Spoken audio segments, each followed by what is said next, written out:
累了充充电，来瓶外星人。本节目由外星人电解质水独家冠名播出。加入芒果 TV 会员，抢先看正片，尊享超前彩蛋。名侦探俱乐部，打开芒果 TV 会员频道，开魔盒，畅玩真心典藏卡。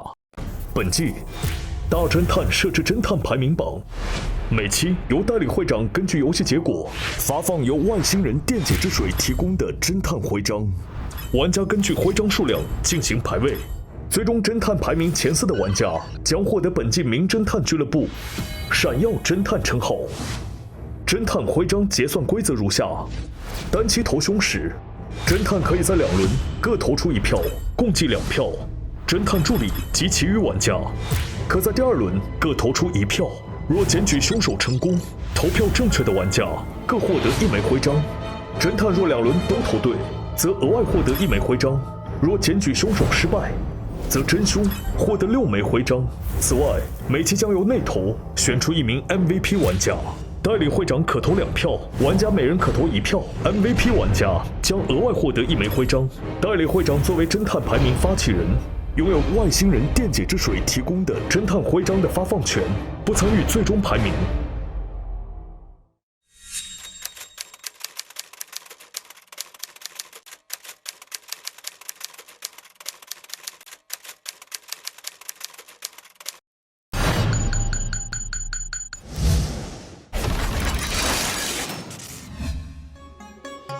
上一集，记者陈卓和搭档小合拍来到爱丽丝屯进行直播采访。还有一个叫大澡堂的特色，不料却在澡堂内发现屯长真相父死于浴池中。死了！尸体唇部发紫，手指脚趾末端呈紫红色。经过初步排查，凶手锁定在爱丽丝屯5人之中。他们分别是薰衣草、张贼帅、何处寻、大舞台、吴春花。甄屯长家的地窖里囚禁过谁？这下面可能原来有人。甄为什么会跪拜申宝宝袁江？我再去找屯长的时候，我发现他在对着我们那个袁江又跪又拜，好诡异啊！尸体手背的抓痕从何而来？缺失的手环是否与凶手有关？就等于说有一个手环，现在应该还不知道在哪。案件扑朔迷离，等待玩家侦破。是因为旁边有一个像这种一次性的毛巾，然后有一个毛巾是被用过的。打开这毛巾，发现上面有一团污渍，仔细看这个污渍有点像一个脸。屯长带妆了，面膜啊，他的粉底颜色而且有点深的。因为这个人看起来他的脸是很脏的，对。但是我们发现尸体的脸其实是很干净的。在屯长家炕下面是一个地窖，炕外头有一些白菜碎的罐儿，这下面可能原来有人，这个人已经挖出去了。花盆曾经倒过，有一个毛巾是被用过的。如果这个是那在地窖里关了很久的那个人，他脸上是很可能这个脏的。啊，可怕！我的天呀！那个手的那个痕迹就可能跟这有关系。对。然后我们又去了那个餐厅，在那个餐桌旁边就有上头水。你们喝的是这个上头水吗？对对对，屯长屋里头有很多这样的上头水，等于他是习惯喝这个，对不对？应该是。但是这个上头水很有意思啊，它表面上是个上头水，哦，它这里好像是叠着，实际上把上头水的这个标签撕掉之后，上面写着深海炮弹，听起来像是一种很厉害的上头水加强版。那张，你知道这水是什么水吗？你故意换的是吗？不，我不知道什么换的啊。你没给他换，不是你换的。不是，这个上头水就是食堂里边摆在那儿的，然后我看见了食堂里边有一箱，我就拎着这箱我去找他喝去了。那你喝起来也不知道，是有点不一样，但我没多想。而且我是酒瓶座，我喝什么都没事儿。哦，哎，那刚才说酒是怎么回事？酒后泡澡会有危险。他有可能喝完上头水之后，增加了他死亡的风险。他以为他小酌，结果没想到他是喝的烈酒。那现在也是一头雾水。其实我们现在还没有找到他具体的凶手，他怎么做的，他怎么让他窒息的。对。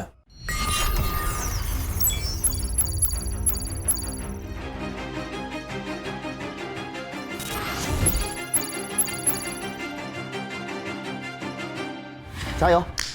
祝福你们，恭喜啊！哦，有点难了。难。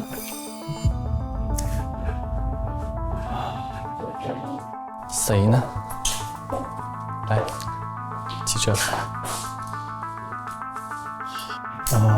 咱先排除吧。排除的话，我就不像大舞台。不像大舞台。就是从他的行为哈，他还是那种比较纯真的那种感觉。然后呢，他唯一想做的就是去春晚。就是他杀了这个人，解决不了他的。对啊，拿不到钱啊，因为方案已经改了嘛。和他的问题，如果杀了真，倒是能解决。他就是不想修路嘛。对，但何其实有手段嘛。对啊，他的手段是已经用了呀，他用了那个拉药嘛。对。熏的问题在于，如果是他的话，他是不是不能那么大拉拉的就把人泡在他的地盘，风险大。对。张还是吴呢？张就是想要报复他。对，他其实就是一个报复的心态，反而是吴。春花其实看起来是比较干净的，但是我有一些怀疑，因为她是一个有思想、有抱负的女大学生，她其实对这片土地是爱的深沉的。那就这么投吧。好，就这么着。加油！加油！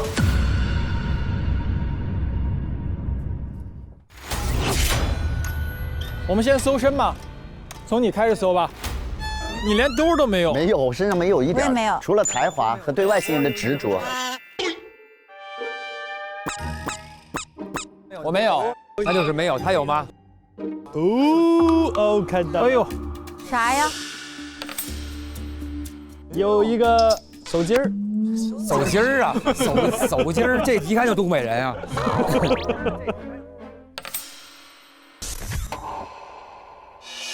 王子通。啥？对，你播了给谁？王子通了哪儿？对，就是我在房间吃的那个拉不停。万万没想团长根本没碰，张贼帅抢过去，他喝了一口，我把我气的呀！我拉了1个小时，把马桶都拉堵了。王子通就是一个通马桶的师傅，这王子请通马桶。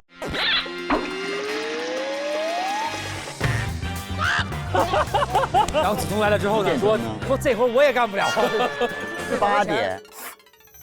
8点他叫了，等于8点他已经拉完了是吗？对，那你也有时间了，等于。对呀。但是我拉完了，是有时间，但我还是很虚弱。你别来这套，你都把厕所都拉堵了，厕所比你还虚弱，厕所比你还虚弱。拉出了新的灵感。走吧，那咱们搜证去吧。来吧。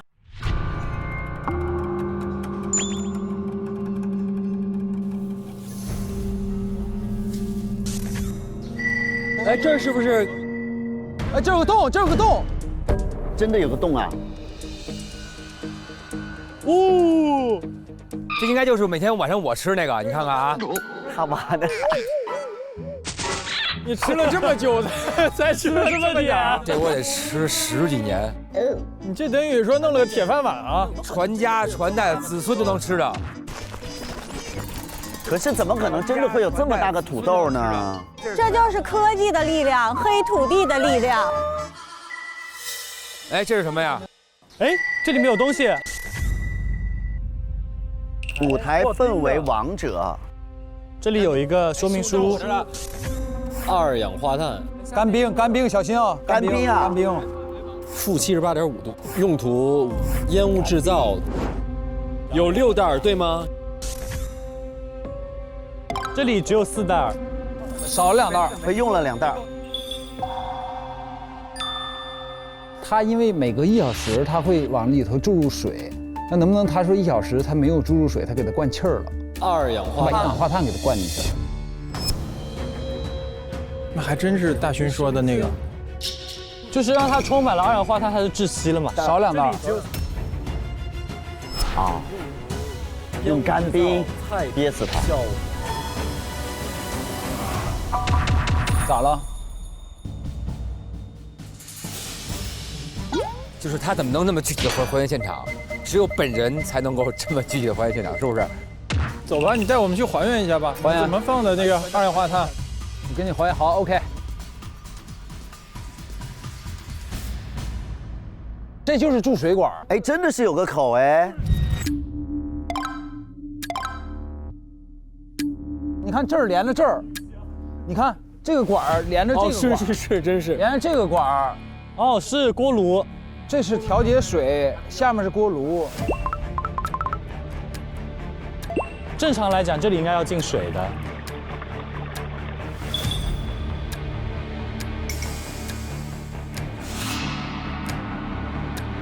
这有个 pad， 谁看过？什么东西？系统24小时全自动定时输送热水，送水时管道两端的挡板自动升起，送水完毕，挡板放下。非送水时间，管道内为中空无水状态。这不是这有块挡板吗？2片挡板，也就是说，它送完水之后，它这管道就是空的了。可以把干冰塞进去。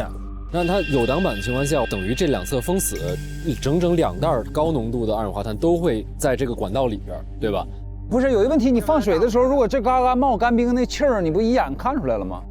不是，它在干冰放在里面的时候，因为这个浴室的温度很高，所以它那个干冰应该已经变成了气体了，所以你出来的时候应该就是纯气体。二氧化碳又是无色无味的。上次送水时间3月27号21点30，几个小时一次啊？那牌子上写着呢，每隔1个小时。每隔1个小时。等于其实现在来说，它应该是8点半还是送过一次水？村长每天8点必须去洗澡。他只要赶在那一次送水之前，提前把这个把干冰塞到里边，然后再一开的时候，那个水一放，等于这个房间里就全都是二氧化碳。对。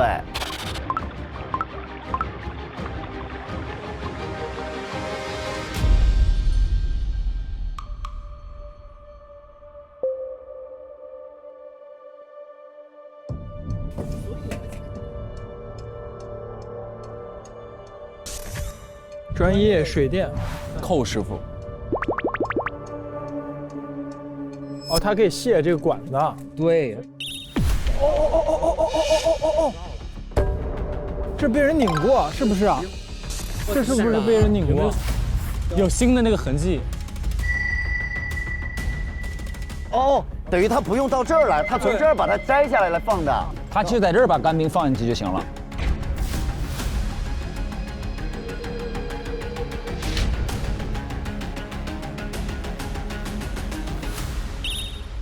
那就是你了，你就是这儿的人啊！你不咱还原作案过程吗？不，你快还原吧！你先拆的哪个螺丝？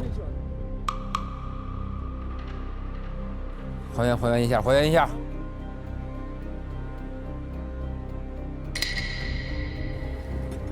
这是啥呀？哦，这儿。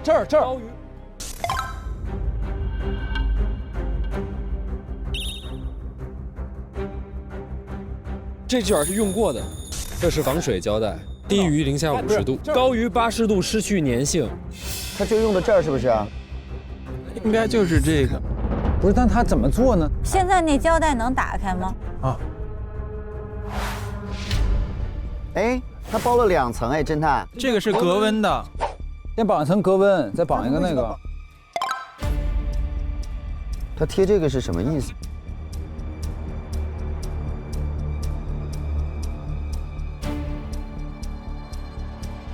哎呦，它有个缝儿，它就是会漏水的。漏水。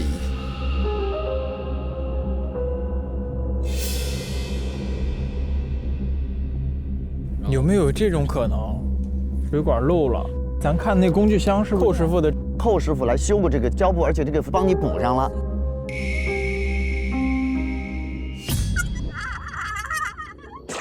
挤不进去的是也别愣挤。对，咱边上发现点什么吧。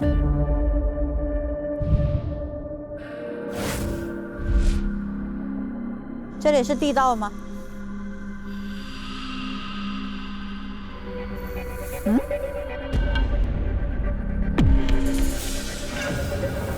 死人！朋友们，这有死人！这有人！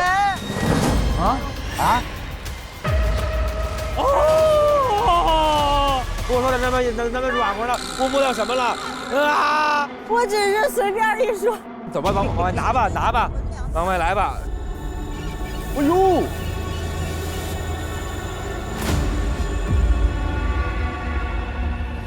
团长！啊！妈呀！哎呦！啊，他手上也有一个啊，这就是那个手环，缺一个手环。那他俩为什么长得一样呢？有易容术。那怎么会有一模一样的俩人呢？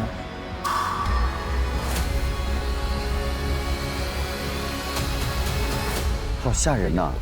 团长，他也紫了，他也紫嘞。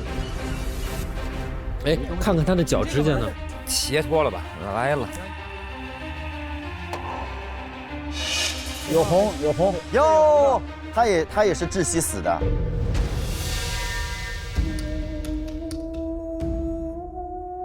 他的脸脏吗？脏。这是脏的那个人吧？脸为啥脏啊？床底下爬着呢呀，被封的床底下的呀。妈吓死他脸。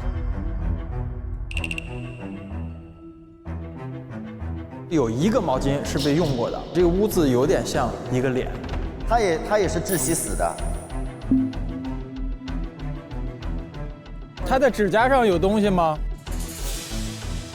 他指甲这边有那个。尸体右手上有4道痕，这样去让他窒息的话，是不是就他再这样拔？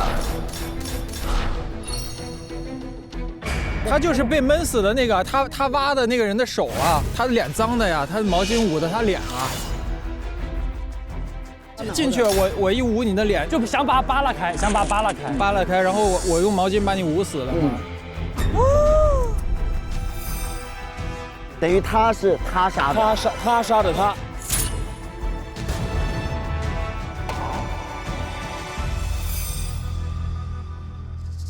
这两个村长的区别是什么？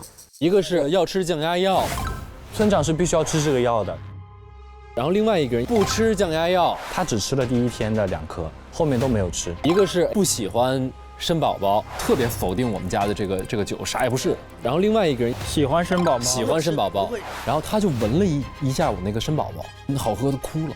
他在对着我们那个原浆又跪又拜，对着那个身。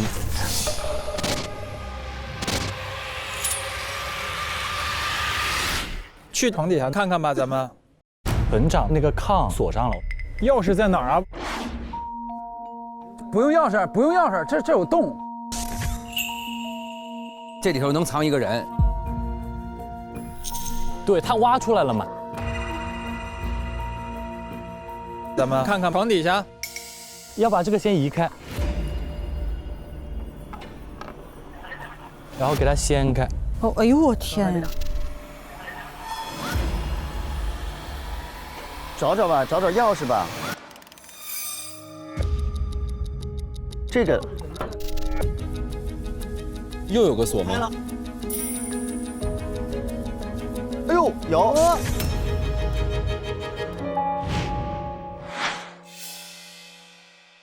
这个不是去地窖的吗？我开了哦。开。哦，开门大吉，哇！哦，我的生宝宝。村长就说这个原浆我太喜欢了，他给我带走。那我当时我正在想贿赂他呢，所以我就说那你拿走吧。你这大身，这么大，我的生宝宝。所以那个拿走，万年生就是喜欢生宝宝的那个人。跪拜的是真的村长还是假村长？他为啥要跪拜呢？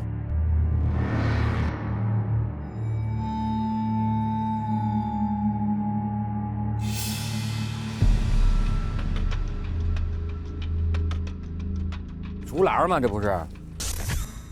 钥匙。哎，哇，这打开之后又是个。给它掀开。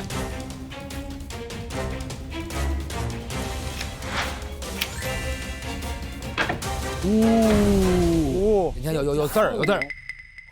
哎，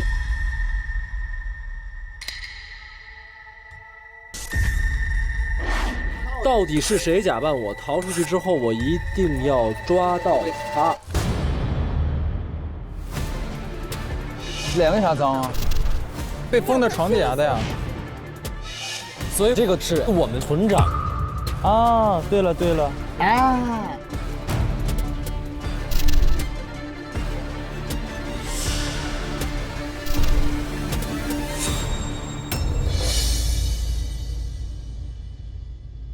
菜里面是烂白菜叶子，哎，这里面是什么？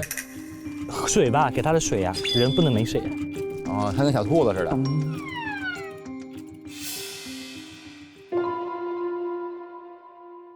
哎，大家看这里有啦啦啦啦。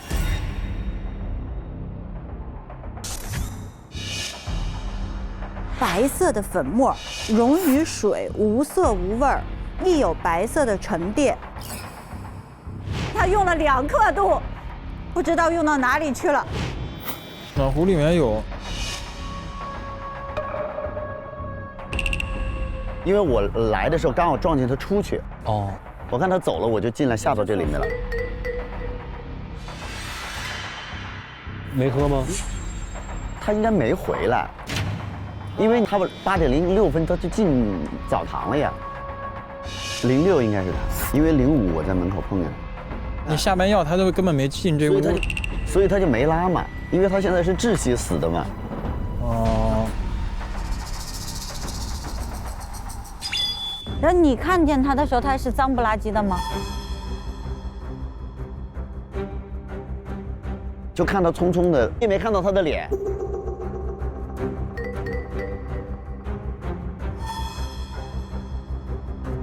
再去找找别的吧。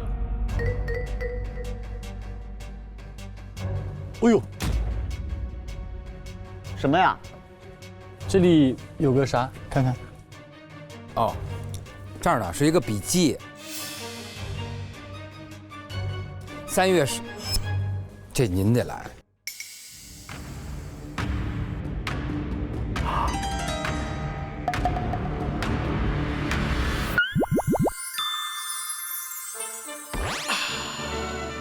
哎呀！现在是一段现代舞，表现了他错综复杂的心情。妖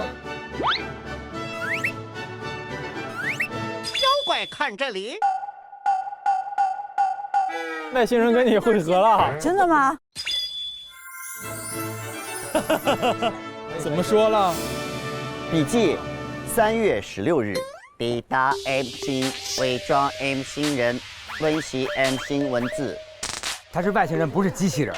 OK，好。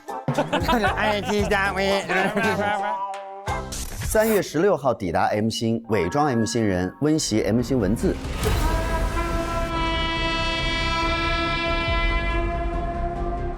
首先，第一，复习《屯心大侦探》，就我发给他们的那个。我想啊，就是做最后一次发送，这里面就包括我最好的兄弟的唱跳作品。哎呦喂，哇，全宇宙都有名了。前9季的《屯心大侦探》。啊。重点 ：M 星人无触须，必须卸下触须，遵守 M 星人的规矩，伤害 M 星人会被关笼子。复习《屯心大侦探》。啊，就是他们不会伤害我们，对吧？括号有地窖先求了。所以他给那人关起来。2，真想副屯长接近土豆的最好人选。就是他要伪装成他就可以接近土豆了。接近土豆了。他为啥接近土豆呢？观察记录：周3风雨无阻，澡堂子泡澡，澡泡了，爽得流眼泪呀。对铁锅炖大鹅，情有独钟，大鹅吃了爱了。对冻梨爱不释口，冻梨吃了。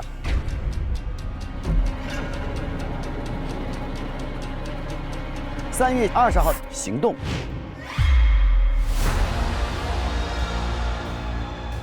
今天27，那就是7天前嘛。降压药是差几天啊？加上20号的吃了。那就是屯长20号吃完那一顿降压药之后被关起来了，就一直在地窖里。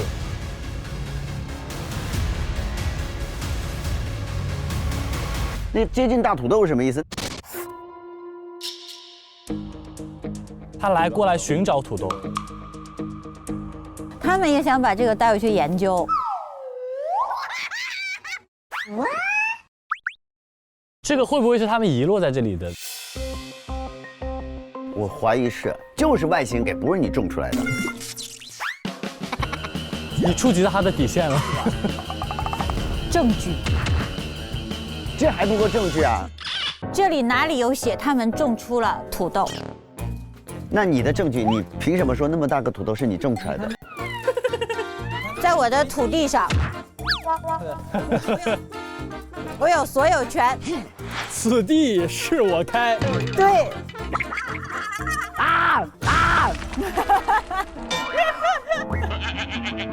那还有什么没找着吗？这个亮了，亮的。哪个亮的？哎呀！W 星后花园计划。W， 让 M 星变成 W 星的后花园。然后要入侵。第一步，研制出威力大土豆毁灭装置。这是个炸弹。大土豆是个炸弹。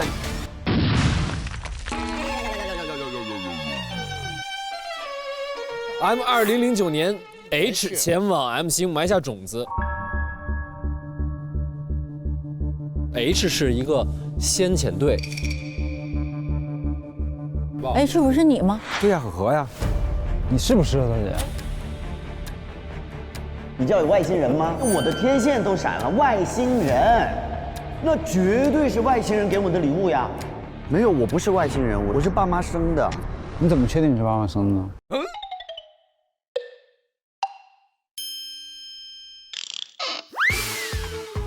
有礼貌吗？由孢子构成以种子形态投到 M 星。一个大土豆在宇宙里面先撒下孢子 ，W 星人信息素激活装置将开始成长。完全成熟后，再使用信息素激活转化成成千上万的毒素孢子，将 M 星人毒死，保证 M 星生态完整。H 前往 M 星埋下种子 ，W 星人信息素激活装置将开始成长。完全成熟后，再使用信息素激活。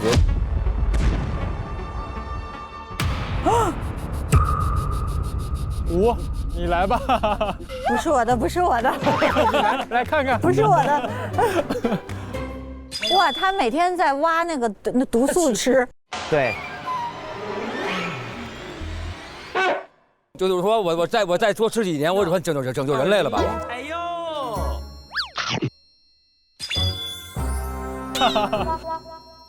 第二步，截取 H 对 M 星报告书中的负面片段，以及《屯星大侦探》里手法合集汇报给 W 星，故意宣扬 M 星人诡计多端，不宜建交，引发 W 星激烈讨论。哦，他们看了他那个你给他发的什么大侦探的那个东西，对，他只字没提我的导演，对不对？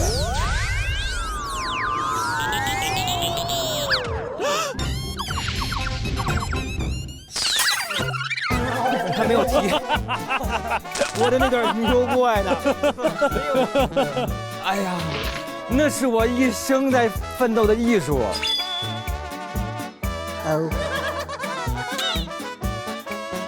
他跟 H 不是合作关系。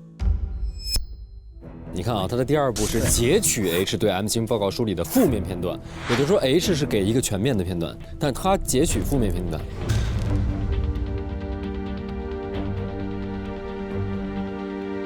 H 是比较中立的，他要负责调查这个星球。如果这个星球是善良的，这些人又就建交，对吧？他就不能把它变成后花园。但是呢，后来的这个我们就管它叫 W 吧，他比较激进，他不管，他就把所有的负面的东西都弄出来。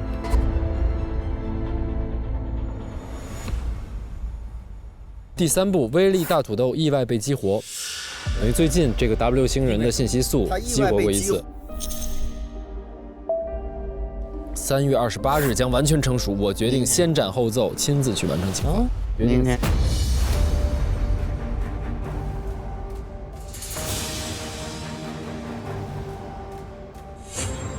哎，还有一个问题啊，就是 H 去哪儿了？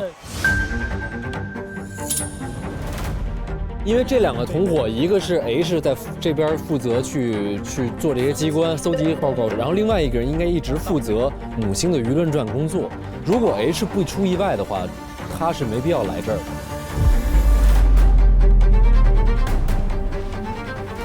他现在等于要来，完完全全就是说我来亲自来。对，所以一定是 H 出意外了。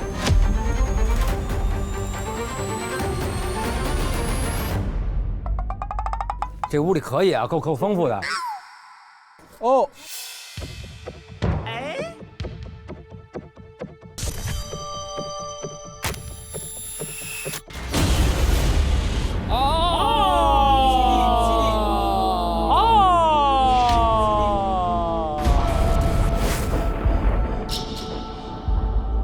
你爷爷把一外星人给泡澡是吧？他以为他是那个千年老参。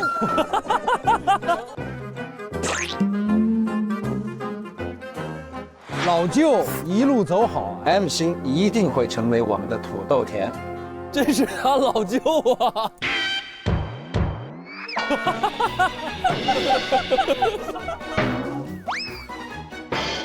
他就闻了一下午那个参宝宝，当时他就流下了2行泪。所以他闻到那个酒的时候，流下眼泪是老舅的味道。所以他哭了。你喝你老舅，我这期都那么变态呀！哎，那为什么把老舅给泡了？对对对。H 是谁？是我们这儿现在有多少个外星人吗 ？H 和那个亲自来做任务的 W， 还有老舅。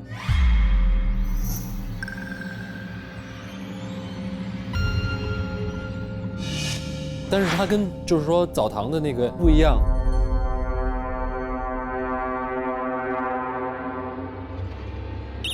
伪装 M 星人 ，M 星人无触须，必须卸下触须。我在他的床头发现了一根，这东西有人打开过了哈。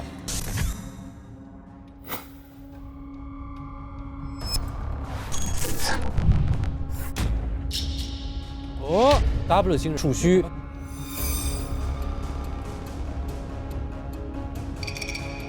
应该是你的天线吧？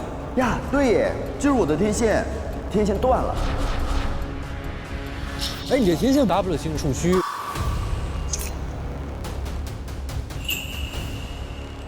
那你的那根天线是？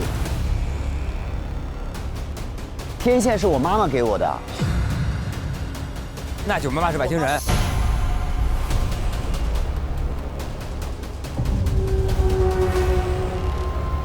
我妈妈是外星人。对，把你妈找来聊聊吧。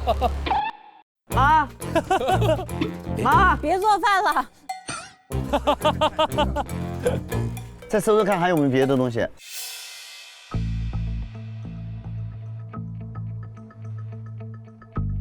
慌。哦，哎呦！哇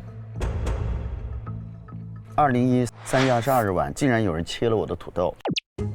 我紧急成立了土豆保卫队，全天巡逻。但是被破坏的土豆必须用 W 星特有的电波进行修补，才能准时启动。幸亏我发现电视台直播信号与 W 星修补电波频率相近，真是天助我也。他说被破坏的土豆要用这个来清炒。还有3秒钟，跟我们的直播间连线。被破坏的土豆要用这个来清炒，那我就吃掉的那些也没有写怎么补救的方法吗？我就吃好久了。现在来了 ，W 星人最重要的是信息素，幸好我把身体被偷空带来了 M 星。那个就是 W 的。H 已经吃下，经过偷偷观察，他双耳泛红，看样子信息素已经在流失了。哦。只需静等他死亡，让他没命，给母星再发信号。啊！等于这个身体被掏空，就是让他的信息素流失，让他死掉。耳朵红是什么意思啊？信息素被流失，他的耳朵也发红。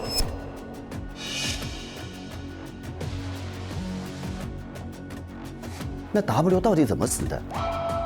如果是信息素流失死的，那肯定有人知道他的身份。那是不是你呀？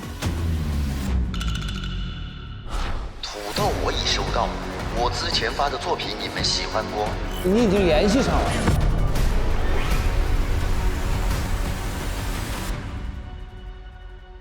去盒子房间看看了。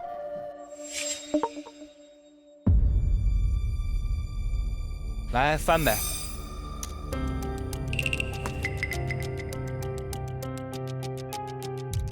你的珍宝，真吓人呐！这是外星人。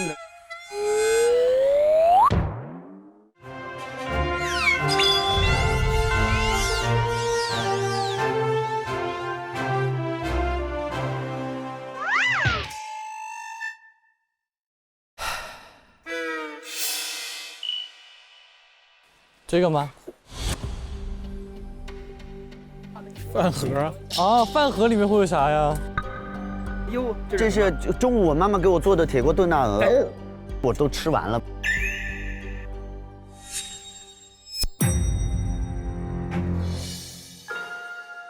哎，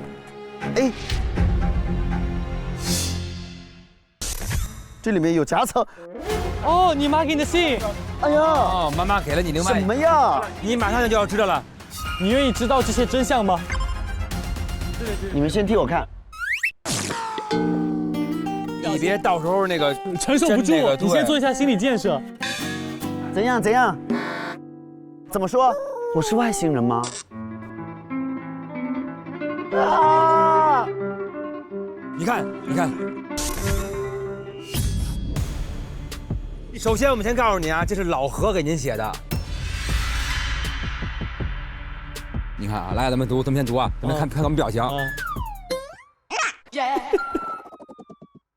小何，爸爸妈妈能有你这个孩子实在不容易。当年，我和张贼帅他爸上山采草药，他爸一锄头在蘑菇堆里挖出了一个大人参。老舅，这么大，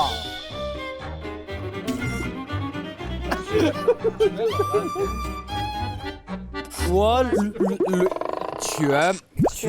瘸走了人参头上的须，你妈妈只舍得吃了一半，后来才奇迹般的生出了你。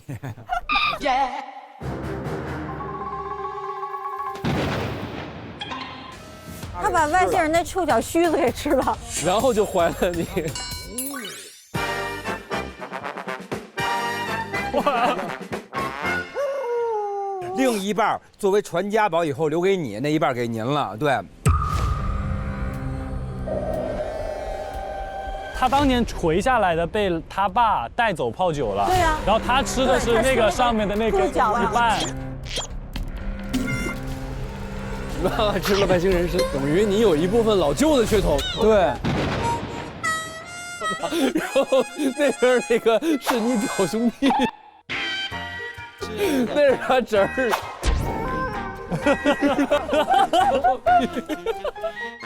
我觉得你们对外星人文化一点都不尊重，早知道学医算了。是，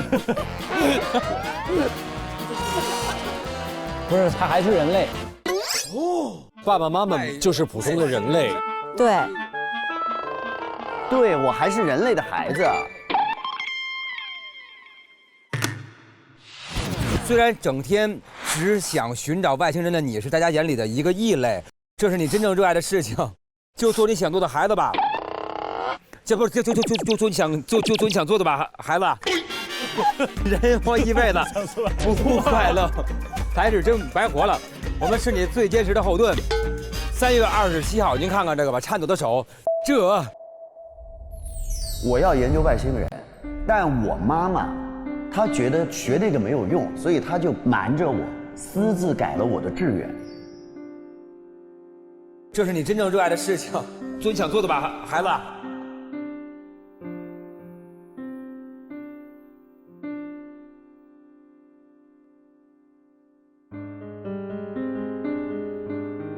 谁是杀害老舅的真凶？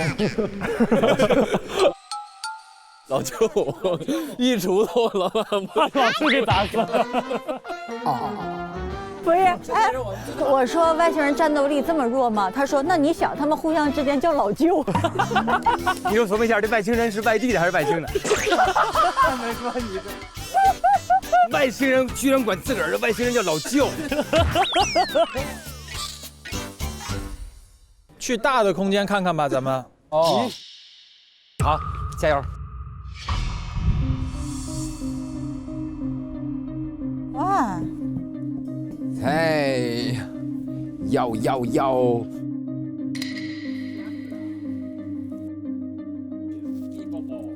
哎，深海炮弹。哦，东方卡库拉出品，他买了12瓶。12瓶，对的。他搞的。深海炮弹，你知道我的秘密。配料表：喝不晕上头浓缩液水，高血压禁服，用后2小时必晕。你是想给高血压的喝死？好了。走，我不是每天都挖那土豆吗？老挖不就被人发现了吗？我是前天挖着，然后屯长就看见我了，然后我就害怕嘛，我就跑啊，然后跑他就把我扑倒了。哎呦！我就随便拿块石头，咣砸他3下，哎，他就没声了。啊！我当时确认，屯长已经死了。前天的时候。然后给我吓得我赶紧回来，然后收拾破盖卷什么的往外跑，然后我跑到广场的时候，就看见他了。啊！那个人又说了一句：“等着你死定了。”我被吓得我就赶紧回来了，他也没再追我，就是没死呗。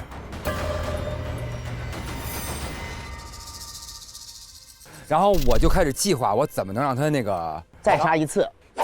然后呢，因为我不是上前一阵因为那6万块钱上他们家争执的时候，我发现他们家不有那个嘛降压药。后来我想起来卡库拉这儿有一个东西，喝完之后对血压升血压有帮助。喝完2小时之后肯定晕。然后我又知道他每周3的8点他要在那儿泡澡。我昨天的时候去那卡库拉买了这个10几瓶，12瓶。对。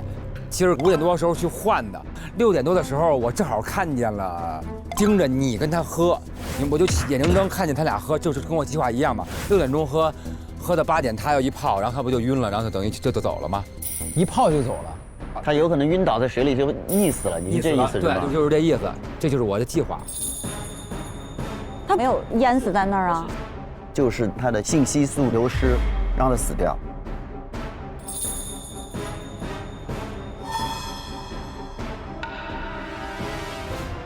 挺精彩啊！咱们去看看，我们去看看吴的房间吧。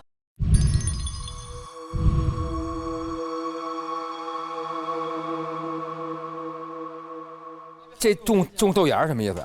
哦，他在改良农作物嘛。哦，他做了一系列的尝试啊。哎，这是什么呀？哎呀，土豆。这还插个避雷针，什么意思呀？这是小铲子，里面应该有啥东西。妈呀妈呀！哎呦，你把它埋了。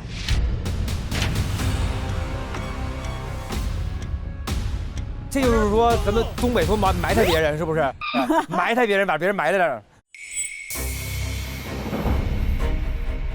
说说吧，来。我不是跟他 battle 3个晚上，我就没有什么结果嘛。后来我就想，不行，我要自己保护我的土豆。我就从那边拿了样本，我在家自己研究，然后好不容易研究出来点眉目。3月25号，前天呀，前天，他就来找我，他说你别再去动这个土豆。我说在我的地里，土豆我怎么切你管不着。对，就是。他就走了，走完之后，我突然间发现我的那个种植大棚就起火了。哎，我的土豆加上我的那个种子就都被他烧了。低级了吧你？对，就把庄稼连成片，咱们就整机械化。他说不，黑土地在我心目中是无价的，不能拿这点钱来玷污我。我就是要种地，谁要把我的地变成土豆农家乐，他想得美。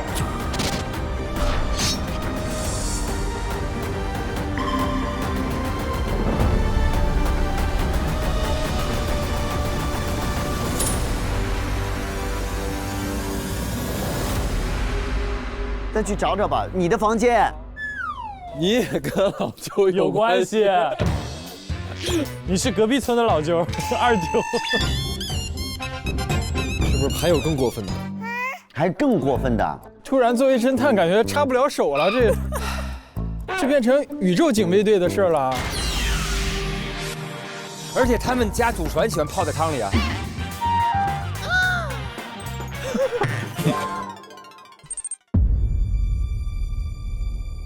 看看有什么和信息素有关的。哦，还是说我们每个人其实都是外国人，不是外星人啊？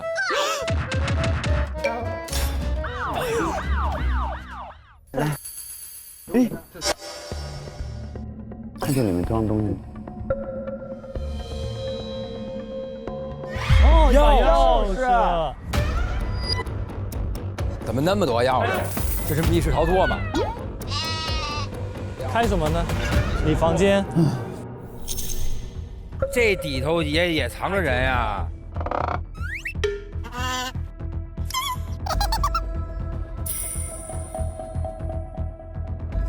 哦，这个下边是不是？啊，这儿有。哦，这底下有暗门，锁。哎呦，不会吧，我的妈呀！别害怕，我来看。哇，这都是什么东西啊？我一定会完成任务。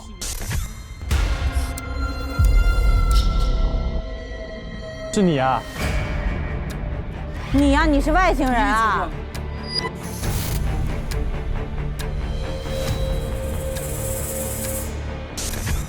啊，这是你的天线装置，需要有触须连接方可发生。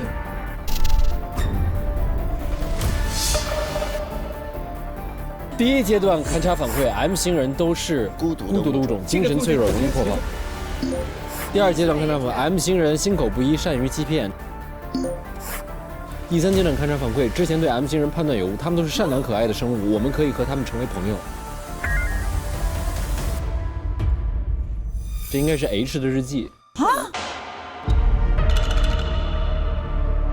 你是 H？ 对。啊 ？H 前往 M 星埋下种子。H 是一个先遣队。 H 负责调查这个星球 ，H 已经吃下，只需静等他死亡。所以一定是 H 出意外了。H 是谁 ？H 去哪儿了？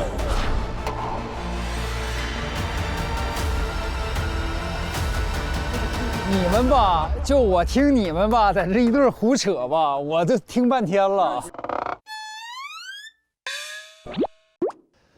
之前那个泡在那个缸里的那个，他应该称之为 D 大舅。啊啊啊啊！他前来 M 星探索，之后他发给我们一个信号，然后我们就说哦，那我们就可以来这儿了。然后等于给他回信，回信完了之后他就没有回复了，就没有回复了。相当于让他爸一锄头给把这个线儿给干没了。我学走了人参头上的须，因为这个天线对我们来说很重要。那你们不是自己能取下来吗？我不敢相信，好想去他们星球套圈啊！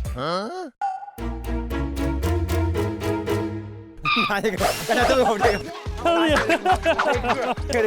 挨个说你们好啊，你们好啊。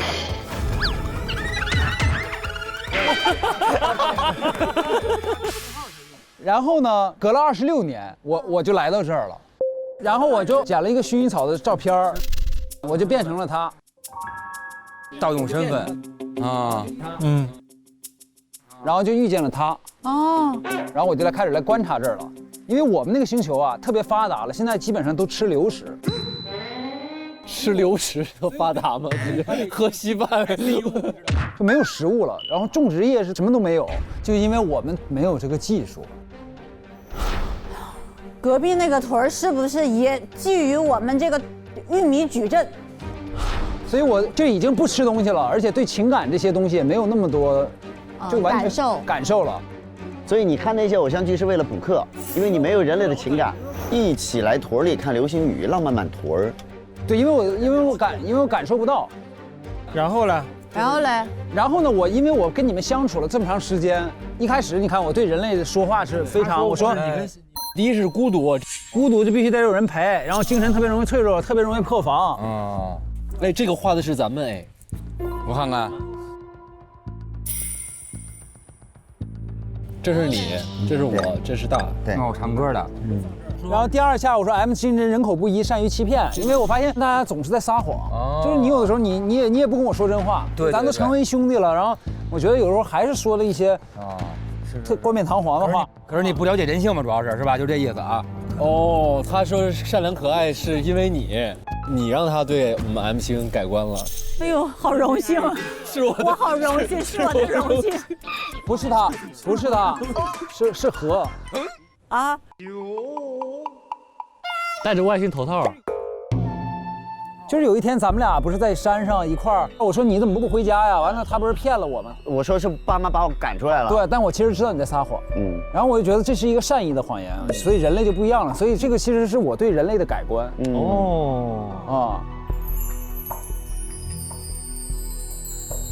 那你的触角呢？这儿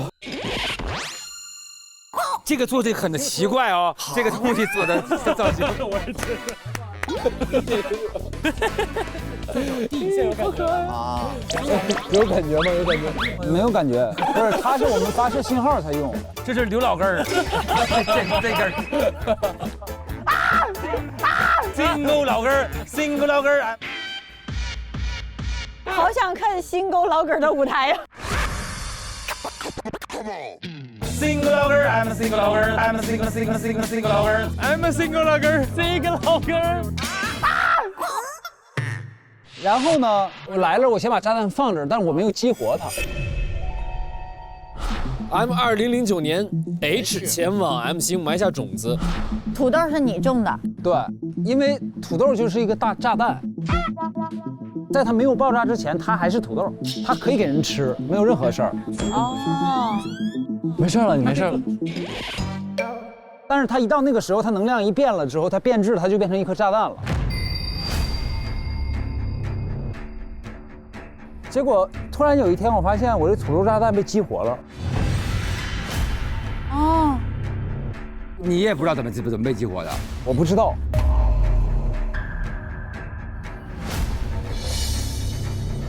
然后呢，叉来了。不是啊，叉来了。就我们说的 W， 其实它叫叉。一共来了3个外星人 ，D 就是老舅 ，H 是大勋，然后 X 是那个泡在那儿的假团长嘛。哦，那你和 X 相认了吗？没有啊，但我认出他了。他是想让这个土豆爆炸，这个土豆爆炸了之后，他等于 M 星人就没了。 M 星人没了，但 M 星还在。但其实我只要是有技术就行。对。所以我要赶快在那个信息素激活它之前，找人把它分解掉。对。所以我去当了保安，我是要把它偷走，是要联系公司把它弄走，但是被发现了嘛，不是给我撤了吗？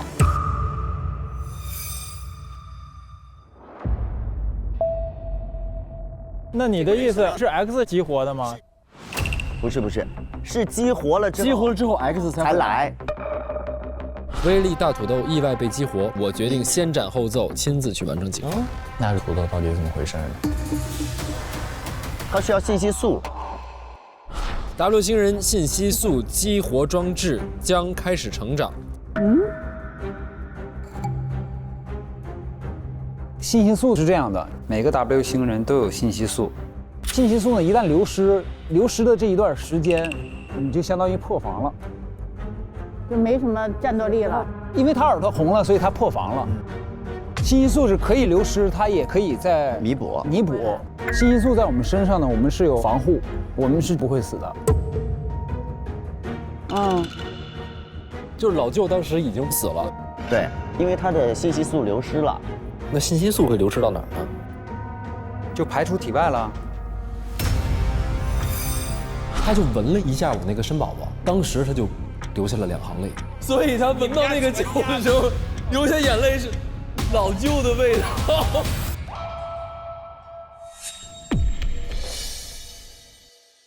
突然有一天，我发现我的土豆炸弹被激活了。它需要信息素。2月28号的，在吴春花的地里发现了一颗超级大土豆。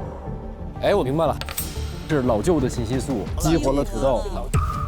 因为我当时跟吴春花表白的时候，我拿着一瓶参宝宝。哦。一口参宝宝，爱情跑不了。然后在下面有一颗土豆的种子。我跟君在打斗的时候，参宝宝掉地上了，老舅的信息素激活了土豆。等于这个信息素也流失了。对，他破防了，所以他会死。但问题是，他怎么破防呢？他吃了那个呀？不对呀，他是给 H 吃的呀。H 已经吃下，经过偷偷观察，他双耳泛红，看样子信息素已经在流失了。那你耳朵变红过吗？没有啊。他不知道我是 H 啊。他写的 H 不是你。他认错 H 了，真正的 H 在这儿呢。那他写的 H 是谁啊？身体被掏空到底是？身体被掏空是我们星球上一个毒药的一个这么东西，吃完之后信息素会持续的流失，等于身体被掏空会让你们 W 星人死亡。身体被掏空，我们吃了会怎么样？它会让你拉肚子。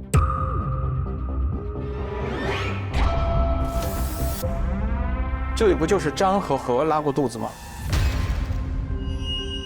我懂了。X 以为我是那个 H，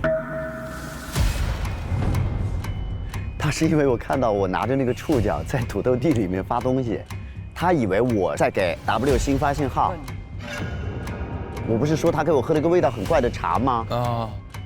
昨天晚上我快拉昏过去了，拉肚子。是昨天村长跟我们开会的时候，散会的时候他给我喝了一杯茶，他给我喝的就是肚子被掏空。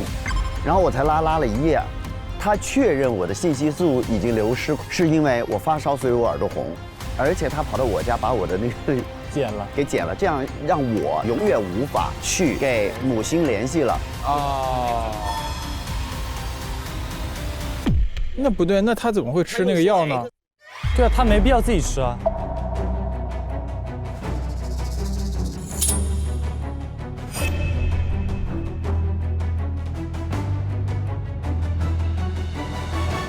来翻呗，小心啊！哦，这是什么呀？这又有个药丸啊！这外星人也够普遍的，叫一次通啊！服下之后立刻见效，一次性清空肠胃所有，就得吃完之后噗一下，全都给你通干净了。那我吃的不是这个，这是一次2粒，药品为胶囊粒黄色粉末，一次通，吃完一次全通。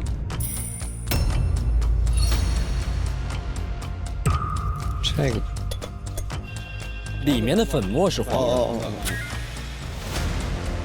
这是干嘛用的？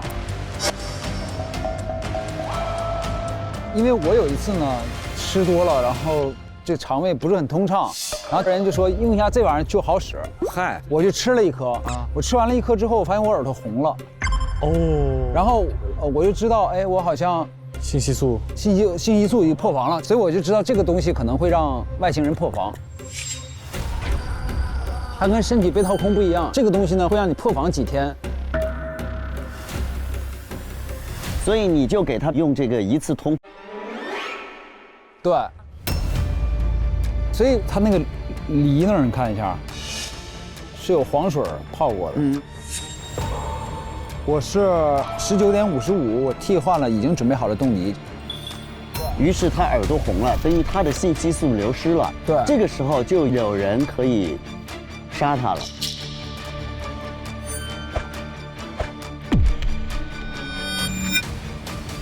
杀他是你干的吗？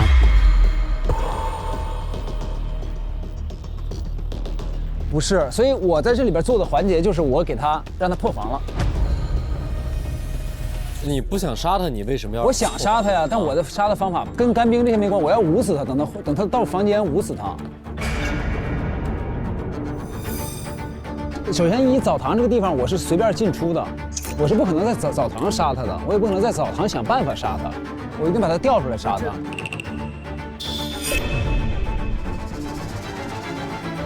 那明白了，还是要找干冰，因为找干冰那个凶手未必知道他是外星人。对，你就不用把破不破防这个事儿考虑在凶手思维内。对，只不过是我把他变成了一个普通人了。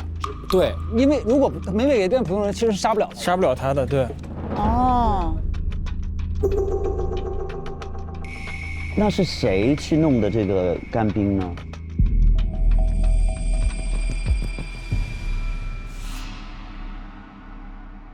那几个记录是谁的呢？第一个记录是甄团长的，第2个记录是 X 的。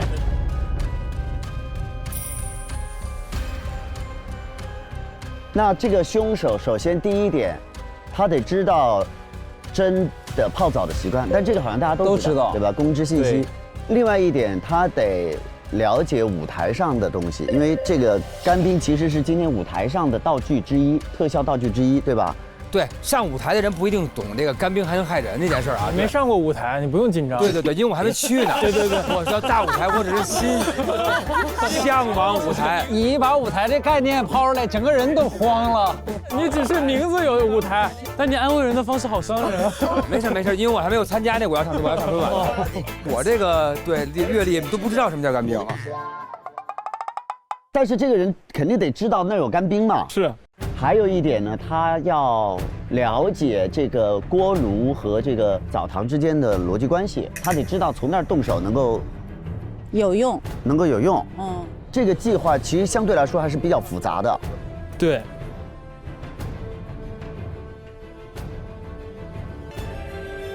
那集中讨论吧。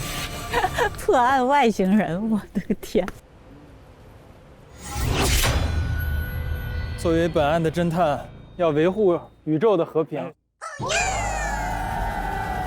你得给外星人一个公道啊！这个价值就上去了哈。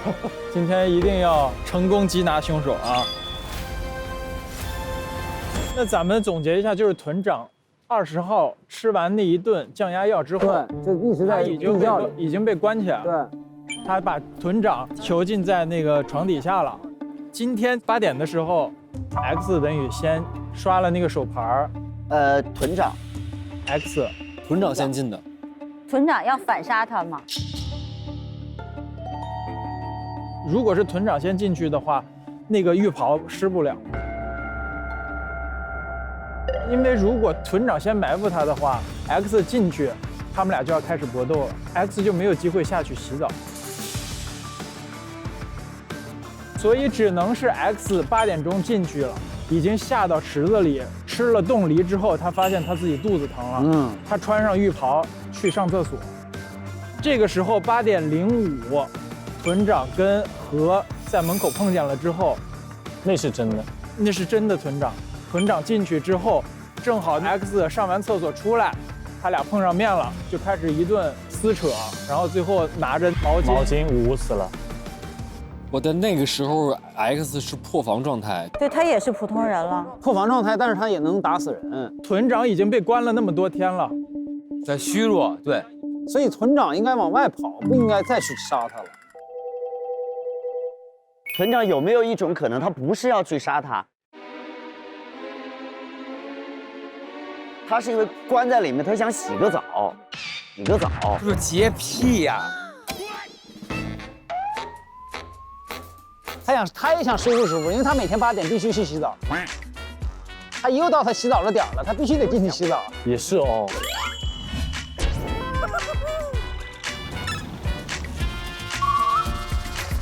后来来了一人，开始放二氧化碳，而且这个人他应该是想好的一个计划，不是临时起意。因为他最终他的手段是干冰，而干冰不可能是临时起意，而他还要锯管子什么的，就要工具。对。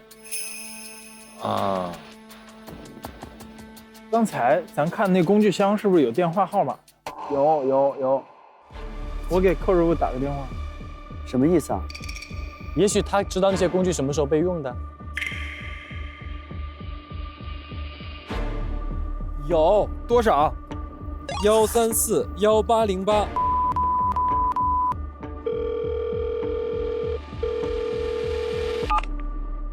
哎，你好。喂。啊，真能打电话？哎，是寇师傅吗？对，有啥事儿啊？您是不是来我们这个爱丽丝屯澡堂修过水管啊？修水管，我想想，哎，我3月24号的时候来过。咋了？又坏了？又坏了？当时怎么坏了，寇师傅？我寻思啊。是东北人。当时那个靠墙的管道下面它漏了个洞，我当时就拿那个防水胶布给它直接补上了。哎，您当时就用了防水胶布吗？用没用隔热胶布啊？那个管子不是一个热水管？没有，我就用的是那个防水胶带给它补上了。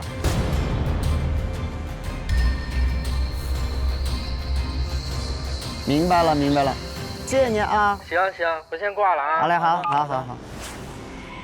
寇师傅他没铲过2层。现在有人跳出来说这是他铲的吗？所以是凶手铲了2层。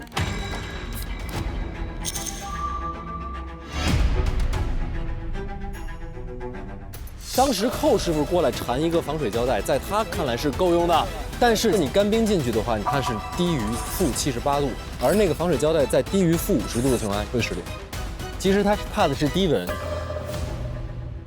所以得有人知道寇师傅来修过这个胶布，而且这个胶布它是温度上是有限制的。他利用这个洞，然后去塞干冰，然后先绑了一层隔温的，然后再绑胶布。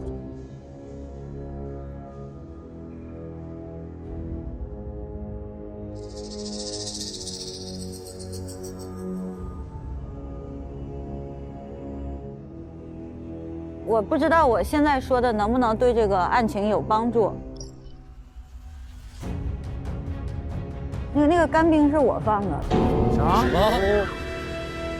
？What？ 干冰是你放管里了？嗯。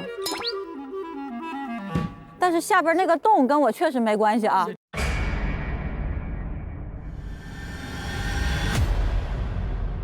那你是什么时候放的干冰？我是19点30到19点40，我到彩排区掏走2包干冰，前往澡堂后院。19点40到19点50，我从后院溜到锅炉房，发现上次送水的时间是7点半，下次就是8点半。我看当时没人，我就把那个水阀打开了，将干冰放进水管。最后确认我拧紧了栓子之后，为了不被发现，我马上离开，返回家中。我一开始以为是我，但我听起来我感觉现在不是我了。为啥不是你了？他如果没有补过那个洞的话，那干冰就漏了。对呀、等于寇师傅没有贴，你也没有贴那个防温的。我没有啊。是有人在我的后面弄了那个洞。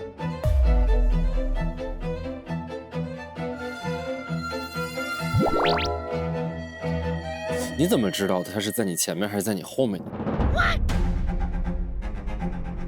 如果有人在你前面把这个东西缠了的话，那对不起哦，凶手还是你。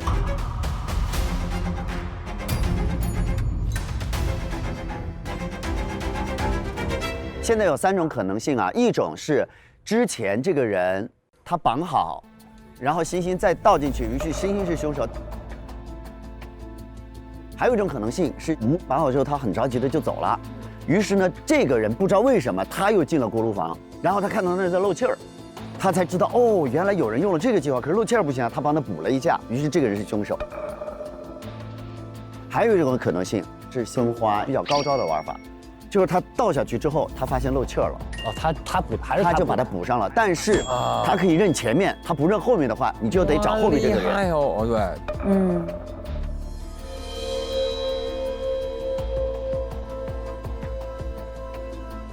不是啊，他在你前面去的呀。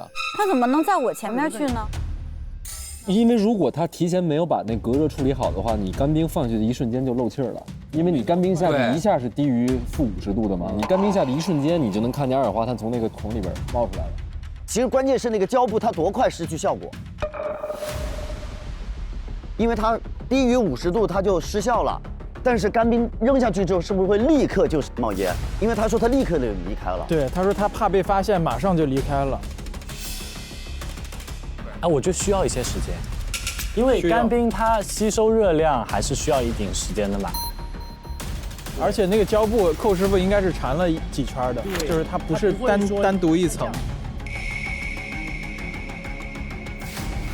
谁是最后一步，谁是凶手？最后一步很关键嘛，对吧？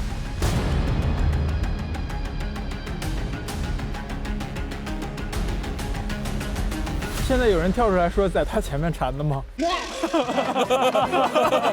凶手，你可以出来了，就说在他前面缠的，咱就投票了。我觉得这是一个好方法。对，咱们东北人不做那个对绕弯子的事儿，大家都这么直，民风这么彪悍，就替大哥做时间老怎么着啊？就是除非你把这计划分享过给别人，我没有啊。分享了这个计划，才能之前补这个漏。借你之手杀掉他。我确实是没有计划，不知道分花的计划，他提前把这个东西绑好，我觉得可能性是没有的。那就是包那个防冻的那个，在我后边去的是杀手。那这样好不好？如果我们相信分花，他这个时候突然认了这个，排除第3个他的高阶玩法的话，就有一个人得有理由要进锅炉房，结果去捡漏了。谁更有可能跟着他去到锅炉房？暗恋他的人。厉害哦！或者说，这个人定要去再多加一手，让他醉倒也好，或者比如说让他高血压晕倒也好，但是他都需要一个致死的一个附加动作。像他是把他带着要误死，他是希望他晕倒之后就沉到水底下，就是溺死。他一定要去再多加一手。要怎么去补这个后面的操作呢？有可能要去公共厕所蹲他，就等于说他提前埋伏在那儿了，但是他看到心了，不一定看到整个过程，就是知道这个事儿有漏洞做不成，他给补上了一下。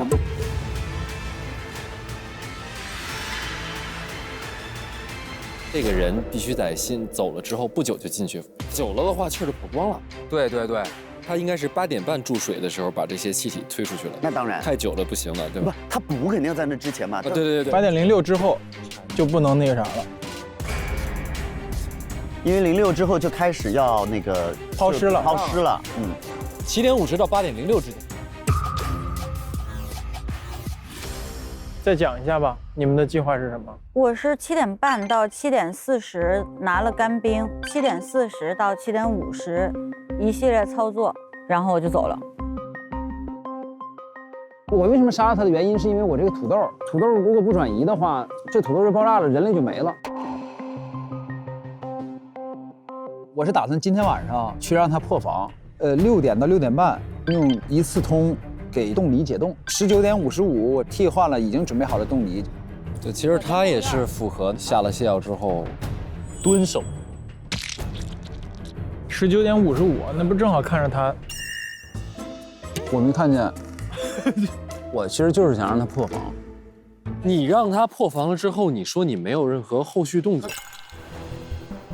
就是我上回吃完了之后是有几天时间破防，所以这几天呢，相当于你是可以有机会杀死他的了。那你为什么不选择当下动手呢？就是因为我其实，在澡堂工作啊，我还想要在这儿生活，我没有必要在那儿杀死他，在屋里也可以捂死他。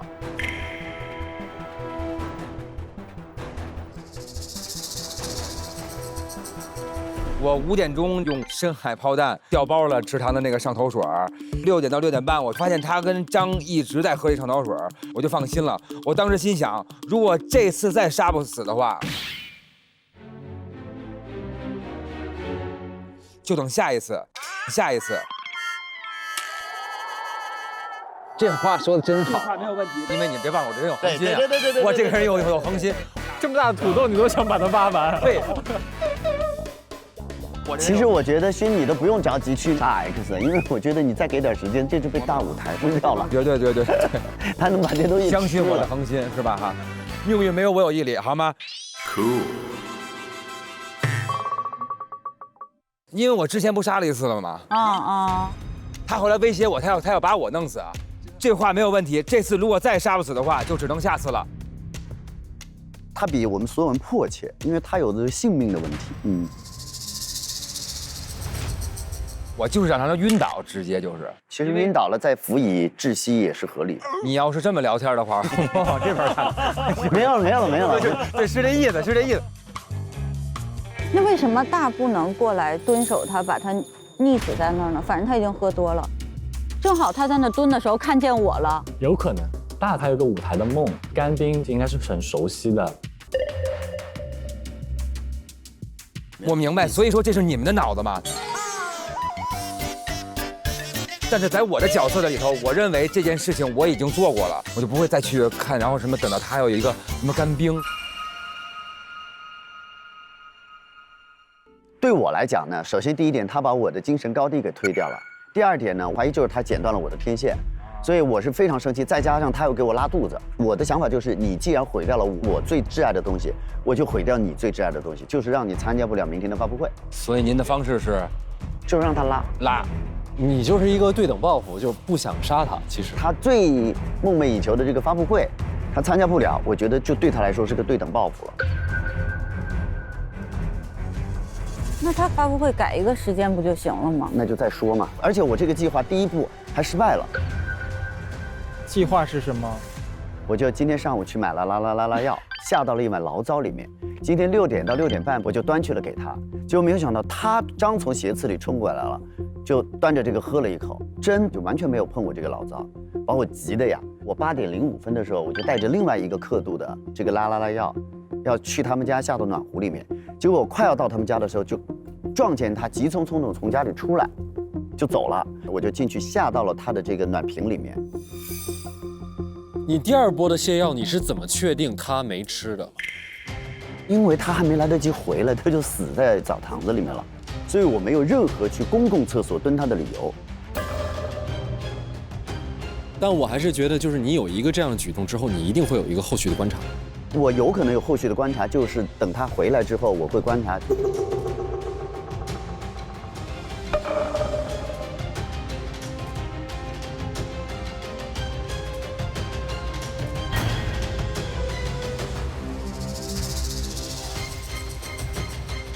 我的时间线就是18点到18点半，我们都在那儿吃晚饭。我一看到那个上头水，我就想到一个不成熟的想法。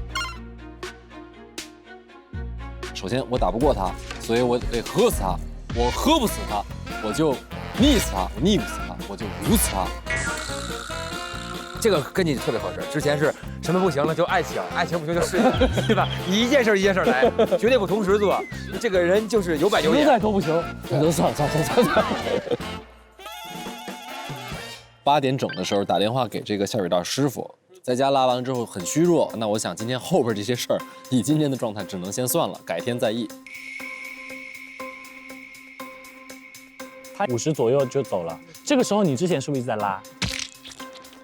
是正好8点钟拉完了。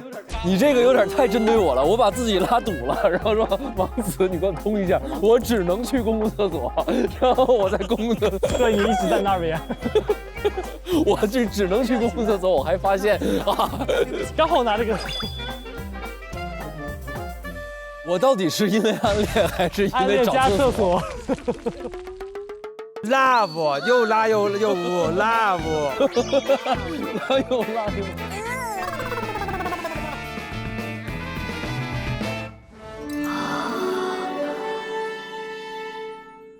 那我们就为了宇宙的和平和正义，为了老舅，为了泡在坛子里的老舅。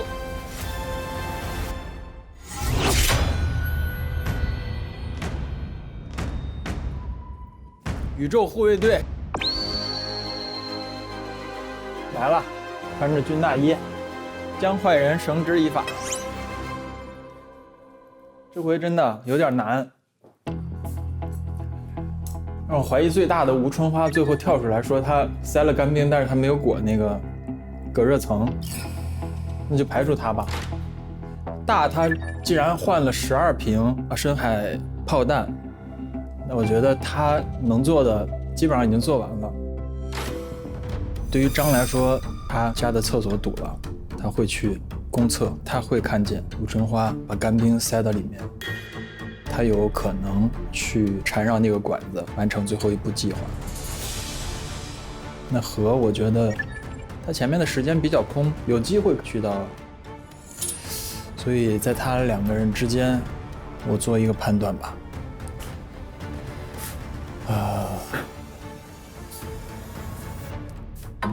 就他吧，看看有没有可能成功。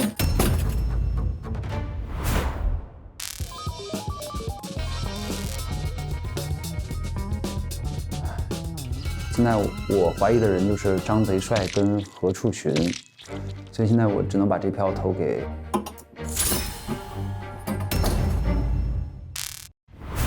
也许他在后面那个蹲守，然后刚好可能看到了我放完干冰之后，然后他就开始进行这个一系列的操作。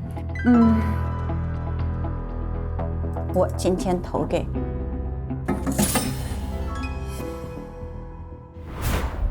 给谁呢？我觉得我比较怀疑的可能是大，因为大的那个行为，他用那个深水炸弹，然后确认村长割掉了之后，他应该要去那边确认村长已经嘎了，然后他蹲守的时候，他刚好又看到了星提着2袋干冰过去，而且大在我眼里，他应该是对这个舞台的这种东西应该是很熟悉的，因为他有个舞台的梦，所以干冰跟他也是蛮搭的，所以我投给大舞台吧。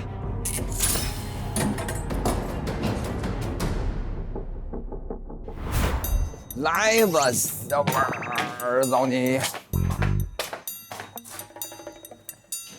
然后最终我们锁定了有3个人是吴春花、何处寻跟张贼帅。对，张贼帅，我相信那一阵儿他们在杜拉拉，他应该即使脑子能跟得上，身体也承受不了。吴春花也许就是自说自话就把这事儿给混过去了。何处寻说他8点5分，但是他那个暖屏上确实也有他那个东西。我不知道吴春花这么厉害吗？扰乱了局之后，张贼帅杜拉拉，何处寻？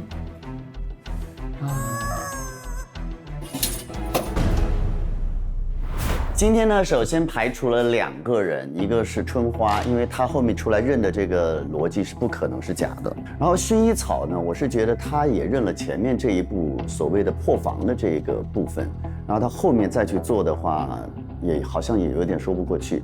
我倒是觉得张贼帅和大舞台他们都只做了一个是让他晕倒，一个是让他醉倒，其实是达不到自己安全的目的的。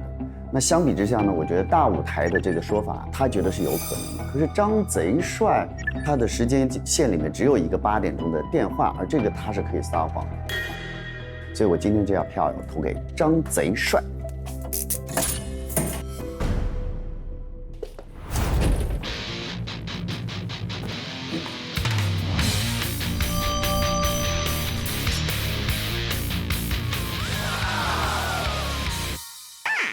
如果真的是吴春花的话，他就没有必要认出干冰这件事情了，所以在这一点上排吴春花。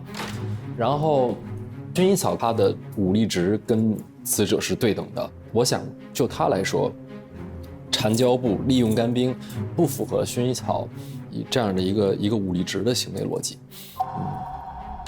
然后就是何处寻、大舞台和我，但我这一票站在我的角度，我肯定投给。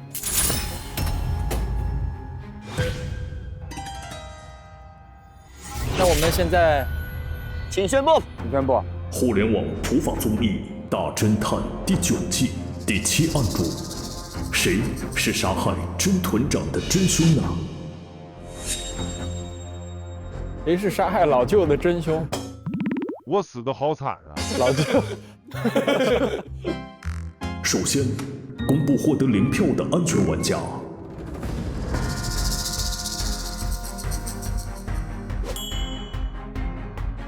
是不是得有我呀？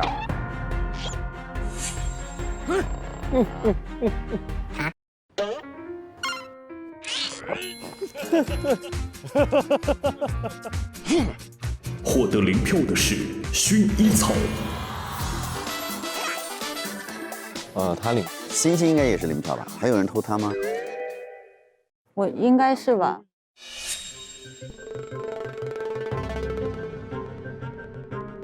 剩下的票数集中在4个人之间。你也有哎？谁投我了？侦探第1票投给了吴春花。我第一轮，我就知道你就逮我，只要你当侦探你就逮我。不是，还是你那个最亮眼，对，在人群之中最亮眼啊。小何助理投给了大舞台。放说，好吧，没事。信任大老师。要不说您还是年轻哈，以后睡觉睁着点眼睛啊。怎么还攻击人家你？没这么诅咒啊？您是攻击？我至于吗？我不对，就希望您睁开眼睛。我怎么能是呢啊 ？I'm a single 老根儿 ，I'm a single 老根儿。张贼帅投给了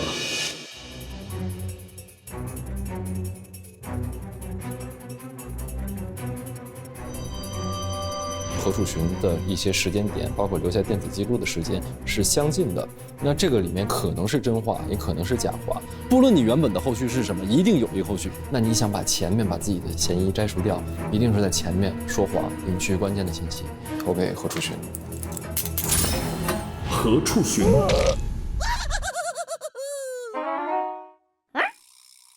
何处寻投给了。何处寻投给了。张贼帅，毫无疑问，我应该这一季应该投了几期了？7期，投了8次吧。反正就是都选 C。吴春花、薰衣草、大舞台、陈侦探都投给了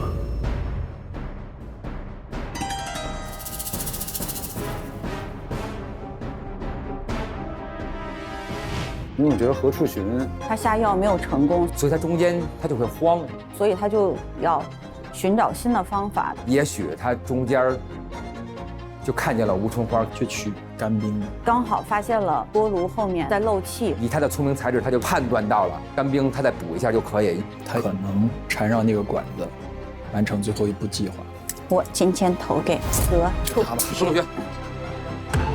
何处寻5票。啊！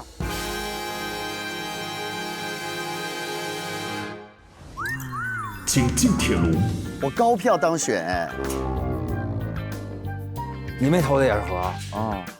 我们这么统一吗？哎，肉云呐，这还是厉害。快，不行，直接给他，不行，直接给他送进去。何处寻究竟是不是本案的真凶？是吗？不能是，真是啊。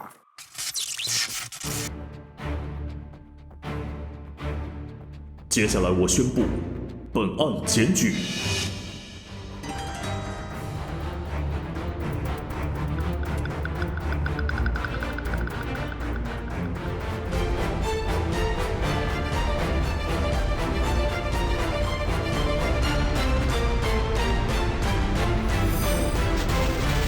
没错，我就是本案的凶手，何处寻。成功！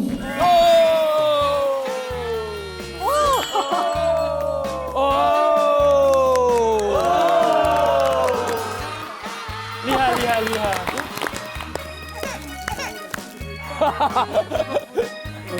好难好难。那到底是哪段没说？对，到底是你是把下药的时间线弄？没有，你们全部都没有找到，下药时间线没有变。那你为什么去厕所呢，呆子？我隐瞒的是我杀鸡的产生，我不是说我没有杀鸡吗？那杀鸡是这个。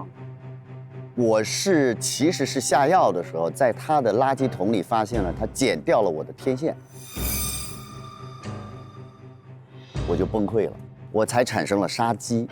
哦。于是呢，我想用的办法呢，其实是我准备到那个锅炉房去把这个温度突然调高，烫死他。不是烫死他，他有高血压，他只要是飞快的从水里站起来，他就能死，就是猝死。我想试一下这个方法，结果没想到去了之后呢，就发现那个管子在漏气儿。真好。我的关键性证据是在我的这个柜子里面有个手机，来吧，看看绿色的布那个柜子，绿色的布的柜子是这个吗？这里面啊，这儿呢，这儿呢。哦，在这儿哦，真在这儿。是啊，来吧，来。哎，有了！胶带为什么会失去粘性？在较高或低温的情况下，都会让胶带的粘性降低。此外，可能还会受到氧化和老化的影响。8:20才搜的，那是在之后才做的。很后面，它没有那么快会漏，它没有那么快。所以我后来说服我自己，就说他聪明，因为他聪明才智，他有机会，他不甘心，他第一次没成功，他一定第二次他要补一次。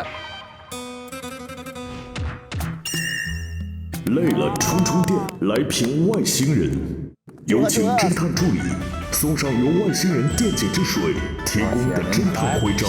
来，谢谢。来。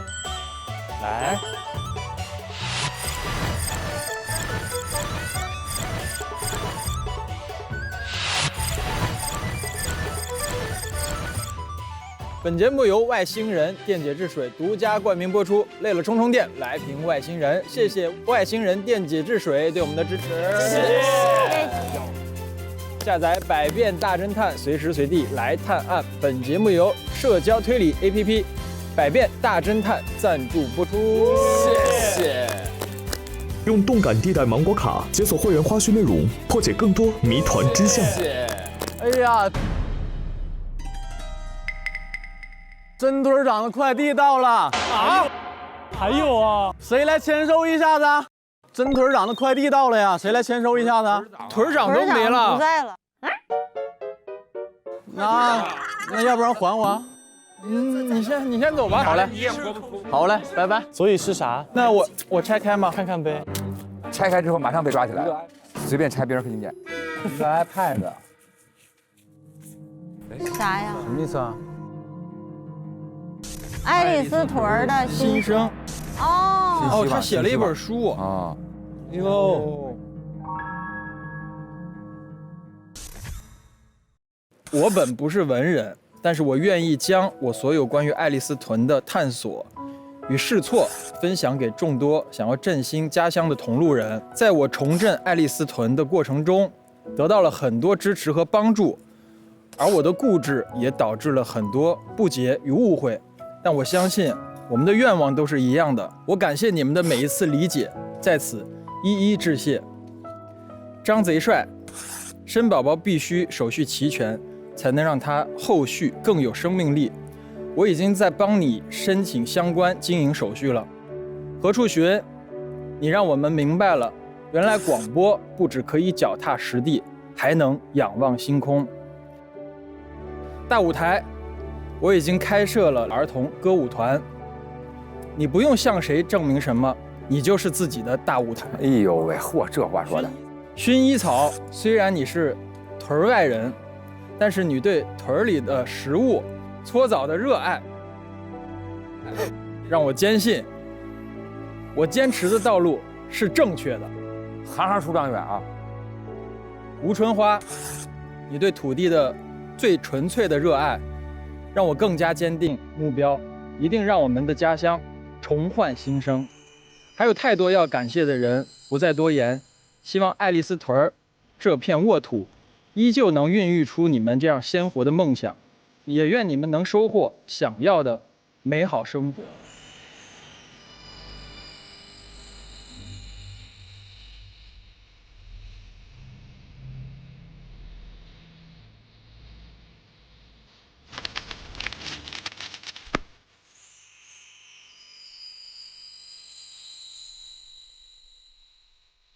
还是得完成他的心愿，对吧？把咱们爱丽丝屯振兴，守住这一片沃土。行，交给你们屯里人。好嘞，但是让那个屯变更好。好。那个 H 它不会炸了吧？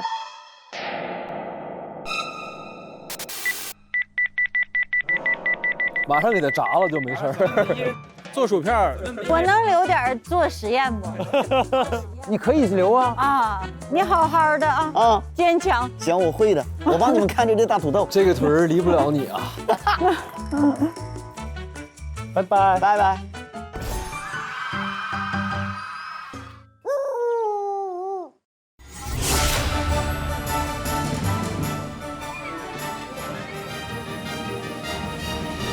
大白话真相，欢迎大家来到大侦探合议庭，我是小七齐思军。首先，让我们欢迎来自最高人民法院的郭慧法官，大家好，各位观众好，和肖丹法官。那同时，让我们欢迎来自华东政法大学的杜素娟老师。那么今天我们3位老师继续带领我们走进本期案件的相关讨论。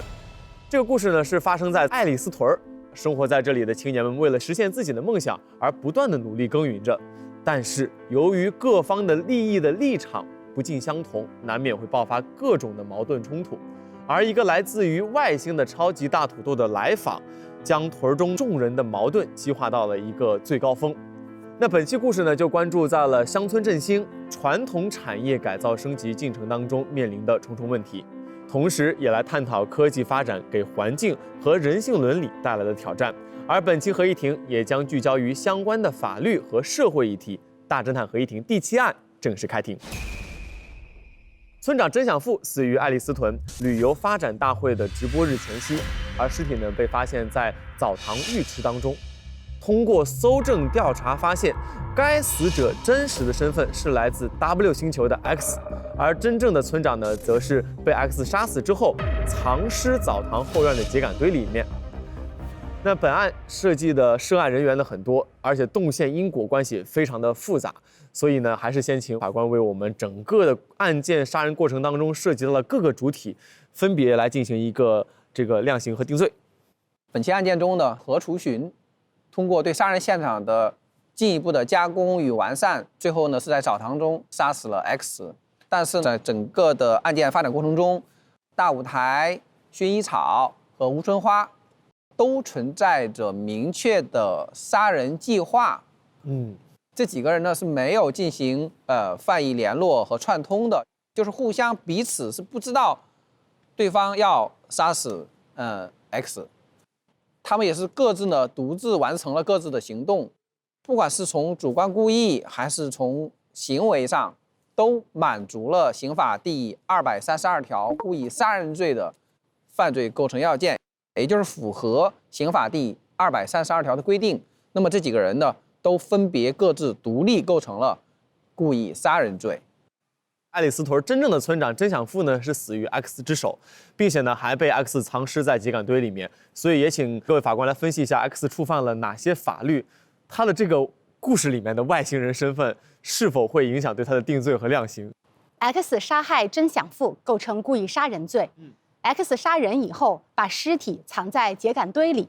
这个藏尸的行为就被他之前的杀人的行为所吸收，一般对藏尸的行为不再单独定罪处罚。X 呢虽然是外星人，但是根据属地管辖的原则 ，X 在中国领域内犯罪，除法律有特别规定的以外，都适用中国的法律。当然，如果 X 享有外交特权和豁免权，可以通过外交途径来解决。接着刚才肖法官所说的，他说的属地原则指的是什么？就是在我国国家的领土、领空、领海、内水这些地域范围内所发生的一切符合我国刑法规定的犯罪行为，都应当依照我国的法律被追究刑事责任。也就是我国的司法机关是具有刑事管辖权的，这就是所谓的属地原则。那么同时呢，如果是在海外犯罪，但是在挂着中国国旗的航空器船舶里边犯罪，我们国家一样也有管辖权。它是一个领土的延伸。我们再次看回本次案件当中，会发现生活在爱丽丝屯的这些追梦青年们，在面对观念和利益的不协调的问题的时候呢，大家就选择了杀人这个非常偏激并且错误的方式和手段，成为了他们自己实现目标的方式。那追梦青年误入歧途的结果让我们非常的唏嘘，但是在现实当中，也想问一下各位，就是乡村犯罪的现象是否是经常会发生，以及会以怎样的形式呈现？当前我国乡村犯罪呢，主要类型第一呢是侵财类的犯罪，比如说盗窃、抢劫；第二呢就是危害公共安全的犯罪，比如危险驾驶啊、交通肇事；第三类呢是侵犯人身权利的犯罪，比如说故意伤害、故意杀人、强奸等等。近年来呢，帮性犯罪、赌博犯罪呢也是上升的比较明显。根据我们第7次人口普查的数据显示，我国当前有超5亿的农村人口。那农村犯罪是和我国社会稳定息息相关的一个重要问题，所以也要看一下农村犯罪是否会有其他相关的成因呢？从法律层面来讲呢，就是一方面呢是部分陋习仍然存在，这种习俗成规和法律冲突的情况呢时有发生；第二方面呢，就是村民的法治意识一般都比较淡薄，很难认识到可以用法律的手段来维护自己的合法权益。同时呢，对自己的行为可能造成的法律后果，一般呢也不能充分的认识到。是的。那除了从法律的角度，我们看到有这样的一个缺失之外，也问一下杜老师，您认为在农村地区发生这些案件，还有哪些其他的因素呢？我觉得农村犯罪很能折射咱们社会的一个特点啊，就咱们谈那个乡村振兴嘛，乡村振兴其实是就促进农村往工商业的一个道路上去转化。几千年前，中国农村地区，它的秩序管理就像费孝通先生在《乡土中国》里面写的，它是一个理智管理，是一个德治管理，它是一个软性的一个管理。理智管理它是靠什么？它靠对权威的一种畏惧或者一种崇拜来治理。比如说这一个村里面的族长，或者说这个村里面最德高望重的，我们古老的乡村社会秩序的营造呢，它基本上是靠宗法秩序。把人和人之间进行关系的一个恒定，比如说子辈听父辈的，父辈听宗族的，它是一个宗法秩序的建立。曾经在农耕时代它是很管用的，但到了现代社会变成我们的一个障碍了。因为农耕社会主要是人靠天吃饭，人际之间的矛盾相对比较少，但工商业时代这个利益太多了，你靠道德解决不了问题，只能靠法律。但是德治的这样的一个秩序会造成乡村地区秩序理念、管理理念的一个惯性。我觉得乡村地区的这个犯罪，我们在应对它的时候，一方面要看到它为什么薄弱，要进行普法；另外一方面还要跟它的一个德治的传统进行一个有效的结合。所以说，现在乡村振兴这么一个过程当中，我们推进司法建设和普法行为也非常非常的重要。那么也问一下各位老师们，对此有什么好的意见或建议？法律是人民群众维护自身权益的重要手段，而司法建设的开展，首先就是人民群众要认识法律，相信法律。人民法院坚决贯彻司法为民理念，将普法、纠纷化解与乡村振兴的现实需求紧密结合，积极回应基层群众对司法公正的真实期待，用心用情办好关乎民生利益的各类案件，推动规则之治在乡村社会深入人心。比如，我们通过开辟涉农案件办理绿色通道，对涉农案件实行优先立案、优先审理、优先执行的3优服务。在司法实践当中，文化程度低、法律意识淡薄，并不能成为免罪或者减刑的理由。因此呢，普法工作的开展对于法治社会的建设尤为重要。我们讲啊，就是谁执法谁普法，就是不管是立法者还是执法者，还是我们司法工作者，我们在各自的工作阶段、工作岗位上都有这么一个普法的责任和义务。作为我们法院来讲，我们通过在法庭组织群众来旁听这一种方式，我们在判决后对当事人会有一个说法事理的一个工作，告诉你你错在哪里，你为什么错了，你要怎么样。这对于这个旁听的群众也是一种普法教育。我们全国啊有大量的人民法庭，就是设在乡村基层，这是一个普法的途径。另外呢，我们也可以通过创新开庭的方式，把法庭呢开到前间地头。比如说我们有马背上的法庭，我们有背篓法官。我记得在网上看到过一个很有名的，是我们藏区的一位藏族法官，他骑着一只白色的牦牛，两边挂着国徽，跋山涉水去开庭。这是一种非常直观的、非常好的一种普法的方式。另外呢，我们通过案件的审理，通过筛选典型案例，然后呢把它进行发布，面向全社会，进行这么一种普法。不管是婚姻家庭纠纷，还是财产纠纷，或者说是我们刚才所讨论的那个发生在乡村的这些犯罪，我们来告诉大家哪些地方是错的，哪些地方是对的。那么人民群众呢，通过这种直观的方式，能够直接的感受到普法的力度，同时也能感受到我们人民司法的这么一个温度。我们的普法的途径啊是多种多样的，形式也多样。同时，我想一个社会的法治的进步，最主要的还是离不开这个社会整体的进步。近些年来，党和政府不断的加大对农村地区的投入和扶持力度。我们有脱贫攻坚，完成以后呢，又持续深入开展了乡村振兴。我们通过扫黑除恶专项行动，打掉了大量的在农村地区的黑恶势力，还人民群众以清朗的世界。通过对犯罪分子的严惩，使那些被侵害的、被损害的这些人民群众的合法权益得到了及时的维护。我们通过严厉打击贪污贿赂腐败犯罪，对于发生在农村基层的这些营贪遗腐进行严厉打击，帮助村集体，帮助人民群众挽回他们合法的财产、合法的收入。我觉得这也是一种非常好的普法的一种方式。刚才我听了挺感动的，咱们法官讲的这几个普法的这些例子啊，同时呢，我觉得也要利用我们原有的这种道德秩序的力量。像那个枫桥经验，应该就是使用这个，一方面进行普法，另外一方面也要运用它的人情关系啊，人与人之间追求的和谐呀，这些文化的基础，然后来降低我们的法律成本，很多的纠纷在我们的道德层面消灭掉。我觉得把德治和我们的法治有机的结合起来，可能会对咱们的乡村会是一个比较有效的一个治理的方式。是的，刚才杜老师您提到的这个枫桥经验，其实就是我们国家优良的民间调解和我们现代的司法制度和党的司法制度那么一个完美的良好的一个结合，这是中国特有的枫桥经验。对，我们今天聊了很多的话题，今天的案件呢也就到此为止了。在现实生活当中，其实我们也许会在实现自我价值和理想抱负的这个追梦途中遇见重重的困难，但是只要我们坚持一个善良和纯洁的初心，则会有日益健全的法律体系为我们保驾护航，伴随我们一路披荆斩棘，到达理想的光明彼岸。再次谢谢3位老师今天的分享。那我们大侦探合议庭下期再见。再见。大侦探9联合微博共同发起大侦探全民普法课堂主题活动。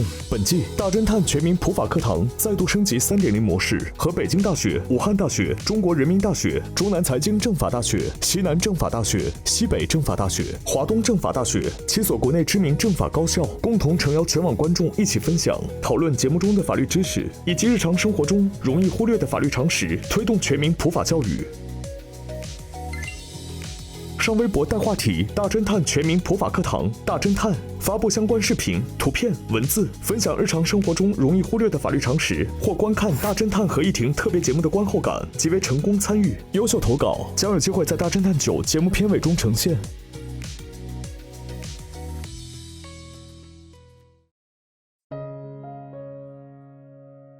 我就非常非常喜欢今天的剧情，因为其实往常大侦探每期都会有一些脑洞嘛。我觉得人与人或者是人与星球、生物与生物之间吧，就是只要有足够多的了解，大家互相换位思考，其实没有那么多对立。我们认为无论是哪儿的人都有爱，我们都会因为这些爱呀，然后彼此的感情而变成了，不管是外星人还是人，都变得特别有人性。每个人都是站在自己的立场上、角度上，热爱这片土地。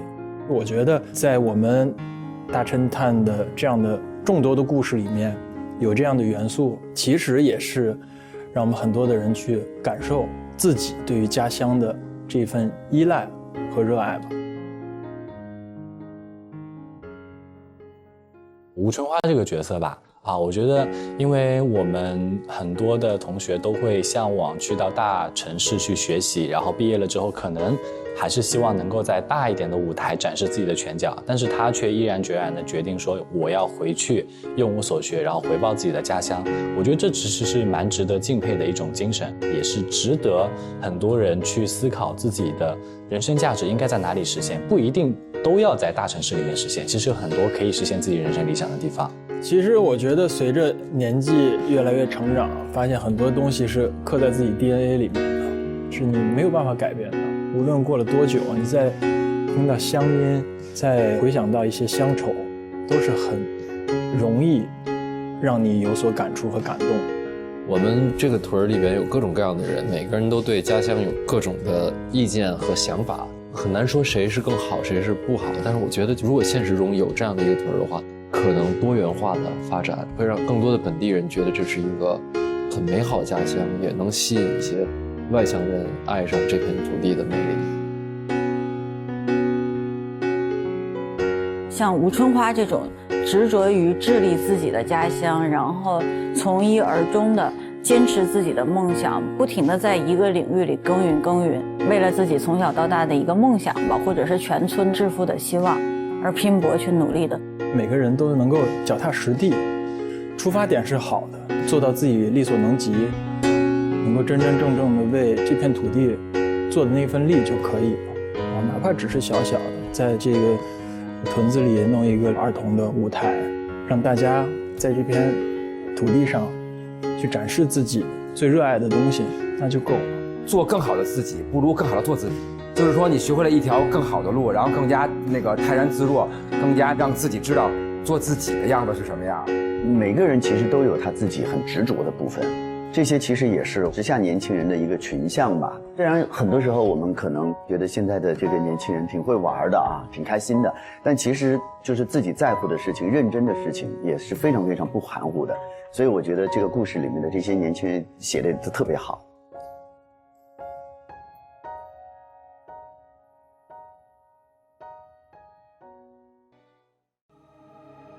更更多精彩内容尽在新浪娱乐微博综艺、新浪综艺，关注微博官方账号大侦探官微，查收节目惊喜名场面。上微博搜索节目大侦探话题页，参与更多精彩互动。独家社交媒体平台微博，首席合作媒体新浪娱乐微博综艺、新浪综艺，首席合作新闻媒体新浪新闻，深度短视频互动平台抖音，战略移动资讯平台网易新闻、网易娱乐、网易谈新社，深度短视频合作平台快手，新闻客户端合作平台凤凰新闻，特别合作网易有道词典、美图秀秀、WiFi 万能钥匙、讯飞输入法、怪兽充电、火山人密室、Mr. X 乌有岛密室。媒体合作中国青年网、中国新闻网、国际在线、北青网、红网、凤凰娱乐、腾讯娱乐、搜狐娱乐。